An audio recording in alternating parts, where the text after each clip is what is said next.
The African savanna stretched endlessly under a molten sun, its golden rays painting the grasslands in hues of amber and green. Amara, a lioness with a tawny coat scarred from seasons past, padded silently toward the riverbank. Her powerful frame moved with grace, but her amber eyes carried a quiet sorrow. Her pride, once a tight-knit family of roars and hunts, had been torn apart by a relentless drought that left the land cracked and the skies merciless. Now she roamed alone, her heart heavy, but her spirit unbroken. This afternoon, the air was thick with the scent of damp earth and blooming acacias. The river, swollen from recent rains, churned with a restless energy, its surface glinting like a blade under the sun. Amara's ears twitched as a faint, desperate cry broke the stillness. Her gaze snapped to the water's edge where a young deer fawn, no more than a few months old, thrashed in the current. Its spindly legs kicked frantically, but the river was unforgiving. Pulling it toward a cluster of jagged rocks downstream, Amara froze, her instincts warring within her. She was a predator, honed by survival to see the fawn as prey. Yet something stirred a memory of her own cubs, lost to the drought's cruel grip, their tiny bodies too weak to endure. The fawn's cries grew weaker, its eyes wide with terror. Without a second thought, Amara leapt into the river.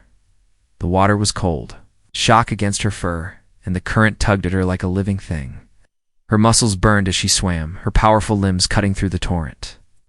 The fawn was slipping under, its head bobbing desperately. Amara reached it just as it sank below the surface, her jaws closing gently around its scruff. With a surge of strength, she fought the river's pull, dragging the fawn toward the bank.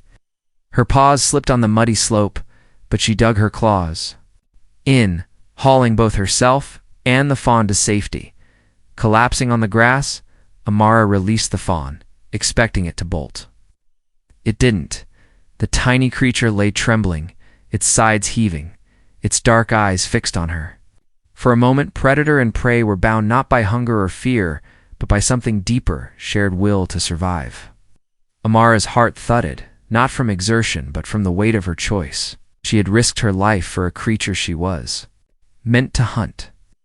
As the sun dipped lower, casting long shadows across the savanna, Amara knew this moment would change her forever.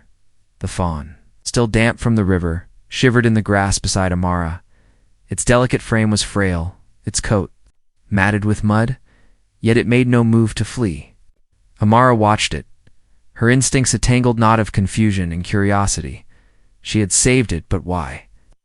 Hunger gnawed at her belly. She hadn't eaten in days, yet the thought of sinking her teeth into the fawn felt wrong, like betraying a trust. She didn't fully understand. As dusk settled over the savanna, the fawn stirred, its legs wobbling as it stood. Instead of running, it took a tentative step toward Amara and curled up against her side, seeking warmth. The lioness stiffened, her muscles tensing, but the fawn's trust disarmed her. She lowered her head, her breath warm against its fur, and let it stay. Days passed, and an unspoken pact formed. Amara hunted alone, bringing back scraps of Kell's small antelope or a hare and left them near the fawn. First it nibbled cautiously, its eyes never leaving her. But soon, it ate with less fear, its strength returning. Amara kept watch, her ears pricked for danger. Hyenas circled at night, their eerie cackles cutting through the dark, but Amara's low growl sent them scattering. The savanna was no place for weakness, and yet this bond, fragile as it was, held firm.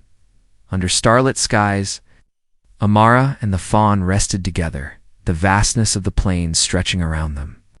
The fawn, whom Amara had no name for but thought of as Little One, grew bolder, prancing in the grass, while Amara lounged nearby. Their connection was a quiet rebellion against the savanna's rules, where survival meant kill or be killed. But whispers of their strange companionship began to spread, carried by the wind, noticed by unseen eyes. A distant lion's roar hinted at disapproval, and the faint hum of a human vehicle suggested curiosity of a different kind. Danger was stirring, and Amara could feel it, like a storm gathering on the horizon. The savanna was alive with whispers, rumors of a lioness, who defied nature's law. Amara sensed the shift. The air felt heavier, the grasses sharper under her paws. Little one, now stronger, darted through the tall stalks, unaware of the eyes tracking them. Word of their bond had spread beyond the plains, reaching the ears of those who saw it as an anomaly to be exploited, a pride of rival lions. Led by a scarred male named Kweku, prowled closer each day. To them, Amara's protection of the fawn was weakness, a betrayal of their kind. Kweku's roars echoed at dusk, a challenge that made Amara's fur bristle. But a greater threat loomed. Humans. A group of poachers, led by a tracker named Kellen, had heard tales of the lioness and her deer. So Kellen, a man hardened by greed, the pair was a prize story to sell, a trophy to claim. His team moved with precision, the rifles glinting under the sun as they followed tracks through the reserve. Amara's instincts screamed danger. Little one grew restless, its ears twitching at every rustle. One moonless night, a sharp crack of snapped branch shattered the silence. Amara's heart pounded as she scanned the darkness, her eyes glowing like embers. The scent of metal and sweat lingered faintly, human and unnatural. She nudged Little One, urging it to stay low in the grass. The savannah, once a vast refuge, now felt like a trap closing around them. She faced a choice: stay hidden and hope the danger passed, or move through hostile territory to find safety. The reserve's edges were fraught with risks, more lions, more humans, an open land that offered little cover. Staying still felt like surrender. Amara rose, her muscles taut, and guided Little One forward, her steps deliberate but heavy. Each rustle in the grass, each distant growl, tightened the knot in her chest. The bond she shared with the fawn, once a quiet comfort, now felt like a beacon drawing death closer. The night stretched on, and with every step the stakes grew higher. Dawn broke in a haze of pink and gold, but the beauty masked a growing menace. Amara led Little One through a maze of tall grass, her senses razor-sharp. The air carried the acrid scent of human sweat and gunpowder, closer now. Kellen and his poachers had tracked them through the night, their traps glinting in the underbrush. Amara's paw caught in a hidden snare, the wire biting into her flesh. Pain seared through her, and her roar tore through the morning. A raw cry of defiance and fear.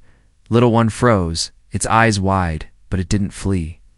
Instead, it circled Amara, bleating softly, as if urging her to fight. The poachers emerged. From the grass, their rifles raised, Kellen's cold eyes fixed on the lioness. "Easy money," he muttered, signaling his men to close in. Amara struggled, blood pooling beneath her trapped leg. But her gaze never left Little One. She would not let them take it. The standoff was shattered by a sudden roar at Amara's, but the engines of a vehicle bursting through the trees. Wildlife rangers, alerted by a young boy who had seen the poachers enter the reserve, charged into the clearing. Shouts rang out, followed by the crack of warning shots. Kellen's men scattered, but he stood his ground, raising his rifle. Amara, fueled by pain and fury, tore free from the snare, her wounded leg dragging. She lunged not at Kellen, but in front of Little One, her body a shield. Chaos erupted, gunfire, dust, and the clash of human voices. A ranger's shot grazed Kellen's arm, forcing him to drop his weapon. Mara roared again, her presence a force of nature, and the poachers faltered. The rangers closed in, restraining Kellen and his men. Amara collapsed, her strength fading, but Little One pressed against her, unharmed. The rangers worked quickly, their voices hushed with awe as they saw the fawn nestled beside the lioness. In that fleeting moment, amidst the blood and chaos, the bond between Amara and Little One held stronger than ever. The savannah exhaled in the days that followed. The tension of that dawn fading like a storm passing, Amara lay beneath an acacia tree, her leg bandaged by the rangers who had stayed to tend her. The wound was deep, the pain a constant throb, but she was alive. Little One never strayed far, grazing nearby or curling up against her side. Its presence, a quiet comfort. Rangers, led by a woman named Nia, spoke softly as they worked, their hands gentle and their eyes wide with wonder. "Never seen anything like it," Nia whispered. Watching the fawn nuzzle Amara, Kellen and his poachers were gone. Handed over to authorities, their cruelty exposed by the boy's courage and the ranger's swift action, the reserve felt lighter, as if the land itself had been freed from a shadow. Weeks passed, and Amara's strength returned, her limp fading with each day. Little one grew taller, its steps surer, yet it remained by her side, bound by a trust forged in the river's grip and the fight for survival. Under the wide acacia sky, Amara and little one rested, their silhouettes a striking contrast against the sunset. Savannah remained wild, its dangers ever present, but their story had woven itself into its fabric. Rangers shared it over campfires, villagers recounted it in hushed tones, and the wind carried it across the plains. Predator and prey, no longer defined by instinct, had become something Mara family born of struggle. A testament to compassion in a world of sharp claws and fleeting chances. And as the stars emerged, Amara's low rumble echoed, a promise to protect the fawn for as long as the savannah allowed.